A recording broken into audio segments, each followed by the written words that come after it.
আমরা যাচ্ছি এখন ঘুরতে। তোমরা কি যাবে? বাইরে বেরোলে এত দুষ্টুমি করিস কেন? হ্যাঁ, ছেলে চলো দাঁড়াও, দেখতে হবে যেতে পারো কি দৌড়দৌড়ি করবি না।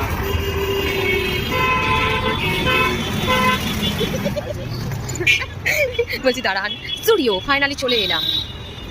একটু দাঁড়া, একটু দাঁড়াই যায়। বাবা আমি মনে হচ্ছে আর আমাকে একটু পেছনে ফেলে দিস, ধর আমার হয়।